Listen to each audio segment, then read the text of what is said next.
$400 a year, Ethan said, smiling like it was generosity. 9 years, 56 campaigns, and he valued me at less than a coffee a week. The applause in that boardroom felt like nails against glass.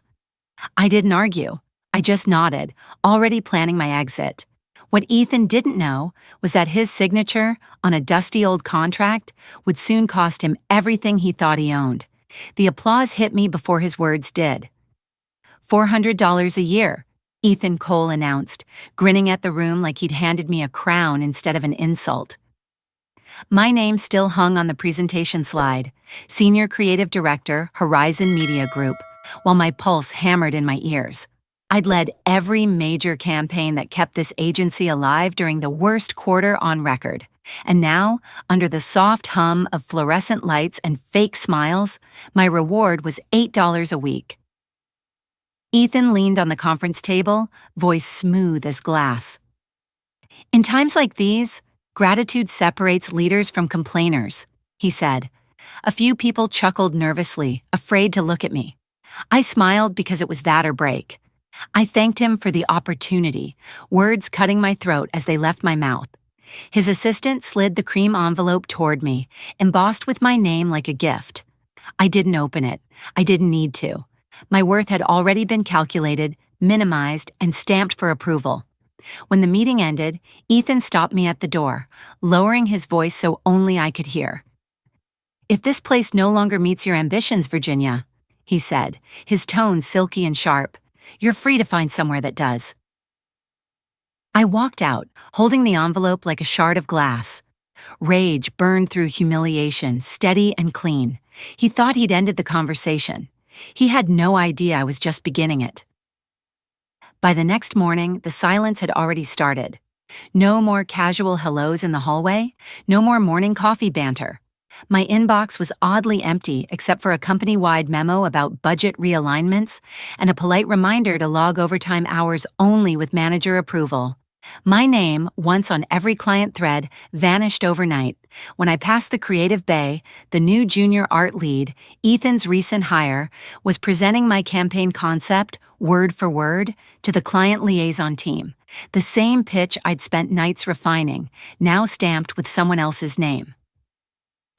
"We're simplifying credits," Ethan explained when I confronted him later that day, pretending to scroll through his phone. "It's not about ownership, Virginia. It's about teamwork." I could taste iron on my tongue from biting back every word that might end me faster. Within days, the whispers spread. She demanded more money. She threatened to quit. She's bitter. Each rumor felt manufactured, precise, like a campaign against me, and Ethan was the creative director behind it. HR called me in for a check-in that wasn't really a meeting, just a warning dressed as concern. "We've noticed you seem disengaged," the HR lead said, not meeting my eyes. "Ethan's hoping you can bring more positivity to the team."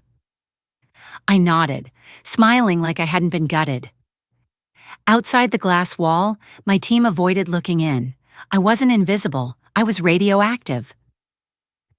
The following week, a new seating chart arrived. My desk had been moved to the far corner of the floor, away from the main project teams. The message was clear. I was out of orbit. That Friday, Ethan hosted a champagne toast for a campaign that had just won a regional award, one I had led 6 months ago. I watched him hold the trophy under the pendant lights, my words, my work, my strategy in every line he quoted. "This is what collaboration looks like," he said, raising his glass. My hands trembled as I clapped. Someone snapped a photo. He wrapped his arm around the junior designer now credited as lead. I left before the applause died down. In the elevator, my reflection looked composed, but my pulse betrayed me. I wasn't angry anymore. Anger was too clean. What I felt was erosion, the slow grinding away of something I'd built from nothing. At home, I opened the envelope I'd refused to touch that day. The formal letter confirmed it. Effective immediately, annual compensation adjusted by $400. No signature, no gratitude, just a digital copy of my own insignificance. I stared at it for a long time before noticing a line at the bottom of the document. Small, almost hidden. This addendum does not alter prior contractual rights or intellectual property provisions established in the original employment agreement? I reread it 3 times, heart steadying. I'd almost forgotten about that original contract, the one signed before the acquisition. I folded the letter carefully, slipped it back into the envelope, and smiled for the first time in weeks. Maybe silence wasn't weakness. Maybe it was strategy. That night, I couldn't sleep. The ceiling above my bed looked like a blank canvas where every humiliation replayed in slow motion. I finally got up, made tea, and pulled out an old metal file box I hadn't opened since the merger 3 years ago. It still smelled faintly of dust and dry ink. Inside were tax records, performance reviews, and near the bottom, a thick folder marked Horizon Employment Agreement, 2013. I hadn't thought about it since the company rebranded under Ethan's leadership. He'd promised the transition wouldn't alter core values or creative ownership. I smiled bitterly at the memory. Flipping through the contract, I skimmed pages of legal jargon until one line caught my eye, highlighted faintly in yellow. All creative works produced under the employee's direct authorship remain the intellectual property of said employee. If attribution, compensation, or authorship credit is withheld or reassigned without written consent. Read it again, slower this time, every word landing heavier. My pulse began to steady, not from calm, but from focus. Ethan's restructuring had stripped my name from 6 major campaigns, including the one that had just won the award.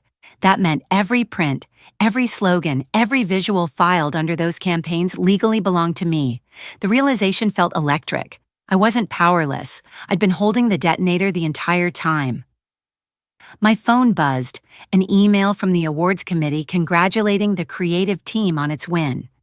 No mention of me, but attached was a PDF of the campaign's official registration listing Ethan as executive lead. I forwarded it to myself, then printed it, circling his name in red ink. Proof of breach, plain and simple.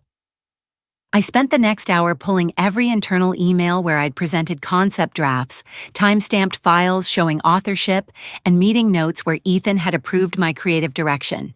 Each piece fit like a puzzle I hadn't known I was assembling. Around 2 a.m., I leaned back in my chair, surrounded by papers and printouts glowing under my desk lamp. The humiliation still burned, but it had a new shape. Purpose. I didn't know yet what my next step would be, only that I wouldn't rush it. Power wasn't about reacting. It was about waiting until the room was silent, then speaking in a voice no one could ignore. I closed the folder, slid it back into the box, and whispered to the dark, "You made one mistake, Ethan. You built your empire on my words." By Monday, my composure had hardened into something sharper. I moved through the office like a ghost, nodding when spoken to, smiling when expected, all while watching Ethan from the corner of my eye. He was too calm, too sure of himself, the kind of arrogance that grows when no one has ever told you no. But I had stopped looking for permission. I started by reaching out to someone who understood what it meant to survive this place. Maya Ruiz, former HR compliance officer, now a consultant for small agencies. She'd been quietly forced out last year after flagging inconsistent severance distributions. I found her on LinkedIn, sent a short message. "Need 5 minutes. Old Horizon matter, confidential." She replied in 3. We met that evening at a small cafe near the river. She looked exactly as I remembered. Wary eyes, cautious tone. I showed her a printed copy of the old IP clause. She exhaled through her teeth. "They never removed it," she murmured. "Ethan probably doesn't even know it exists." She tapped the table. "That clause means any project where your authorship was erased legally reverts to you. If they used your work to secure contracts or awards, that's breach of intellectual property." I felt a pulse of vindication, small but alive. "I need a lawyer who knows how to use this quietly," I said. Maya nodded. "I'll connect you with someone, Dana Cross. She's surgical with contract law." Before we parted, Maya added, "Be careful. Ethan has friends on the board." Her warning wasn't fear, it was experience. The next call I made was to Peter Lang, Chief Marketing Officer at Atlas & Reed, Horizon's largest client and the reason Ethan's ego could fill a skyscraper.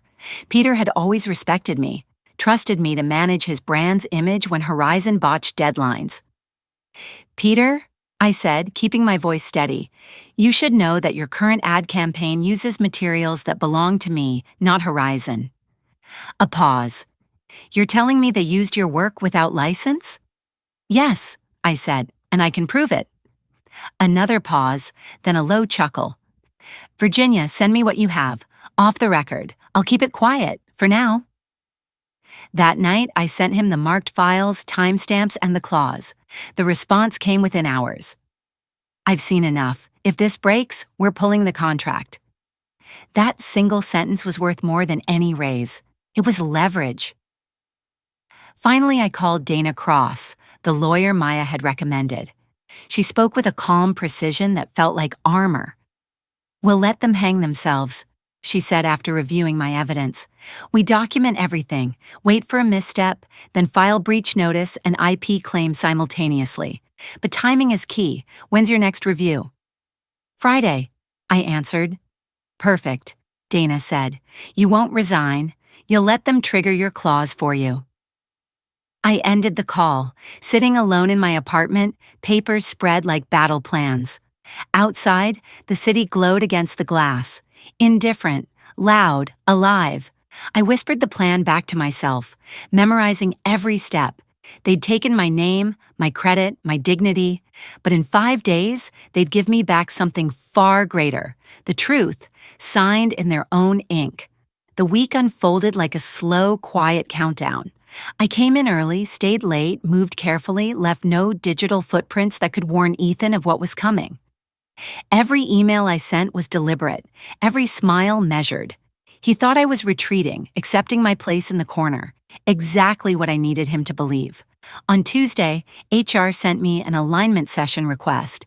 No reason stated, just a calendar block with Ethan's initials in the notes. The message beneath was polite to the point of threat. Please bring any personal documentation related to ongoing projects. I stared at it for a long time before replying with a single word. Confirmed. I printed everything I needed that night.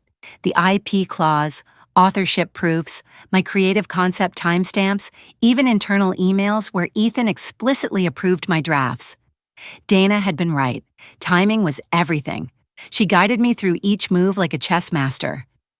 You'll let him lead, she'd said.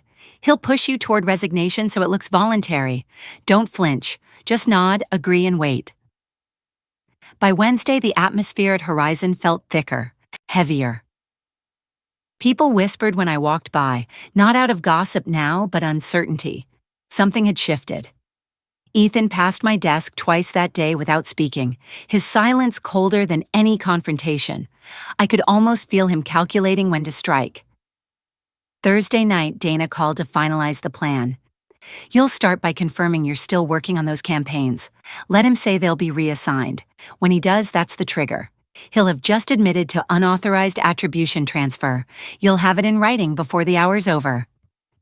I sat at my kitchen table, the letter opener gleaming under the light beside my neatly stacked folder. And after that? I asked. You thank him, Dana said simply, then serve him the notice. The idea of saying thank you to the man who'd spent months dismantling me almost made me laugh. Almost. Friday came crisp and quiet, the kind of morning that pretends to be ordinary. I arrived early, wearing a steel gray blazer and no perfume, wanting nothing that left a trace. Ethan's assistant offered me coffee. I declined. At 9:30 sharp, he appeared at my desk. Virginia, he said, tone too soft to be casual. Let's grab a quick chat. The glass conference room on the top floor was spotless, staged for control. He gestured for me to sit while he stood, always higher, always looming. I've reviewed your recent performance, he began. The work's solid, but the tone, your leadership energy, it's changed. Some people feel you're detached. I folded my hands, neutral. If there's an issue with my work, I'm happy to discuss specifics. He smiled thinly. It's not about the work. It's about alignment. We're heading in a new direction, and it's important everyone's on the same creative wavelength. He paused, then dropped the line he'd been rehearsing. I think it's time to reassign a few of your accounts, starting with Atlas and Reed. They'll transition under Lucas by next quarter. There it was. The breach. He just reassigned authorship on my portfolio without written consent. I looked him in the eye, calm as glass. Understood, I said. If that's your decision, I'll ensure the handoff is professional. He smiled, mistaking restraint for surrender. That's the spirit, Virginia. I knew you'd handle this with grace. He turned toward the window, signaling the meeting was over. That was when I stood, reached into my portfolio, and placed the sealed envelope on the table between us. You're right, Ethan, I said softly. I will handle this with grace, but not silence. Ethan turned back toward me, frowning slightly as if I'd misread the script. He picked up the envelope, sliding a finger beneath the flap. I watched his expression tighten with every line he read. The letter was from Dana's firm, formal, clear, devastating. Notice of breach of contract and intellectual property. Reversion. It cited the exact clause from my 2013 employment agreement and listed 6 campaigns, including Atlas and Reed, that had been reassigned without written consent. It was the kind of document that didn't accuse, it confirmed. Ethan's composure cracked for the first time since I'd known him. Where did you get this? He asked, voice sharp, eyes narrowing. From my own contract, I replied. The one your legal team forgot to update when you took over. I kept my tone steady, professional, the way he always insisted on in meetings. As of this morning, all creative work under my authorship reverts to me. That includes the designs, the campaigns, and the brand identity you presented as Horizon's property. He opened his mouth, but I didn't stop. And since your agency used my work without proper license, you're now in breach of intellectual property law. I've already filed the notice through counsel. The effective date is today. His color drained as I spoke. You can't do that, he hissed. The company owns those assets. I shook my head. The company thought it did. But you broke the terms when you stripped my name from the projects. It's all in the clause. Authorship reverts automatically upon misattribution. He stepped closer, lowering his voice. You'll ruin yourself with this. No agency will hire you again. I'm not asking for a job, I said quietly. I'm reclaiming what's mine. The door opened then, and HR Director Kim Monroe stepped in, holding her tablet. Is everything okay here? She asked. Ethan turned, forcing a smile. Just a misunderstanding, he said.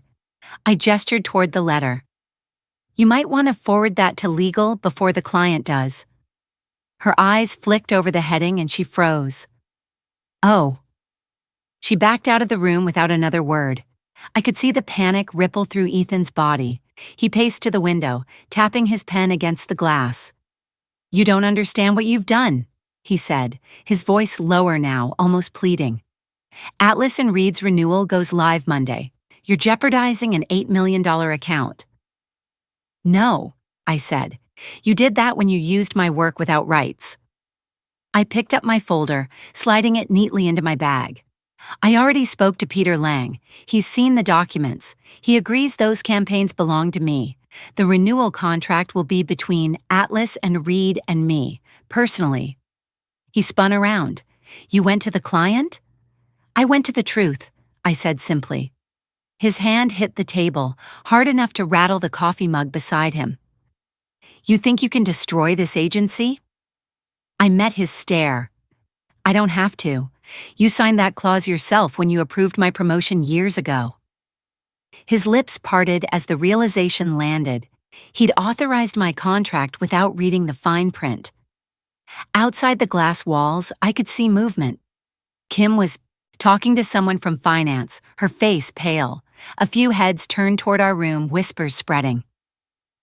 Virginia, Ethan said finally, his voice breaking around my name. Let's discuss this rationally. I smiled faintly. That's what this is, Ethan. Rational. I reached for the door handle. The board will receive copies within the hour, along with the client notice. You'll want to prepare a statement.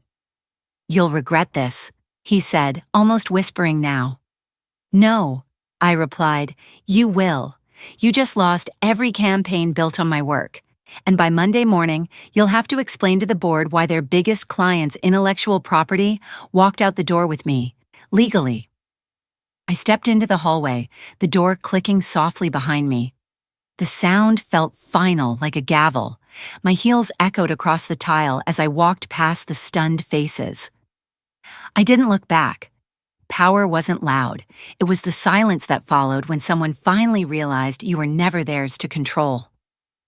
By Monday morning, Horizon Media was burning quietly from the inside out. No official statement had been released yet, but the signs were everywhere. Calls unanswered, emails marked urgent flooding inboxes, meetings canceled without explanation. The glass doors that once gleamed with confidence now reflected panic.